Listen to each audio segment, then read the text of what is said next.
വിശുദ്ധ റംസാൻ എല്ലാവർക്കും അറിയാവുന്ന പോലെ ഇഫ്താറിൻ്റെ മാസം കൂടിയാണ്. പ്രിയപ്പെട്ട പ്രിയങ്ക ഗാന്ധി നമ്മുടെ മലപ്പുറത്ത് വന്നപ്പോൾ വീട്ടിൽ വരാൻ ആഗ്രഹം പ്രകടിപ്പിച്ചു. അപ്പോൾ ഇഫ്താറിനാകാം എന്ന് ഞങ്ങൾ പറഞ്ഞു. അങ്ങനെ ഇപ്പോൾ ഞങ്ങൾ ഒരുമിച്ച് ഇഫ്താറൊക്കെ കഴിച്ച് അവർ പോയി. തികച്ചും സൗഹൃദ സന്ദർശനമായിരുന്നു. കുറേ കാലമായിട്ട് വയനാട്ടിൽ ഇടയ്ക്ക് വരും. ആ സമയത്ത് കുറേ അവരെ കണ്ടിട്ട് കുറച്ചായി. അപ്പോൾ ഏതായാലും ഇപ്പോൾ ഇന്ന് കാണാനും ഒരുമിച്ച് ഭക്ഷണം കഴിക്കാനൊക്കെ സാധിച്ചു. അത് സന്തോഷമുണ്ട്. രാഷ്ട്രീയമായ ചർച്ചകളൊന്നും ഉണ്ടായിട്ടില്ല.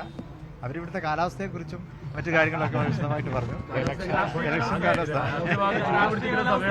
കാലാവസ്ഥ അനുകൂലമെന്ന് പറഞ്ഞു. അതെ, UDF അനുകൂലമായ കാലാവസ്ഥയാണ് ഇവിടെ എന്ന് പറഞ്ഞു. ഇലക്ഷൻ കഴിഞ്ഞിട്ട് ഇവിടെ വന്നില്ല. അപ്പോൾ പാണക്കാട്ട് വന്നതാ. ഇലക്ഷൻ കഴിഞ്ഞിട്ട് പിന്നെ ഇങ്ങോട്ട് വന്നില്ല. അപ്പോൾ തങ്ങൾ കാണാമെന്ന് വിചാരിച്ചു. ഞങ്ങൾ ആദ്യം രാഹുൽജിന്റെ ചെയർമാൻ, ഇപ്പോൾ പിന്നെ മാഡത്തിന്റെ ചെയർമാൻ.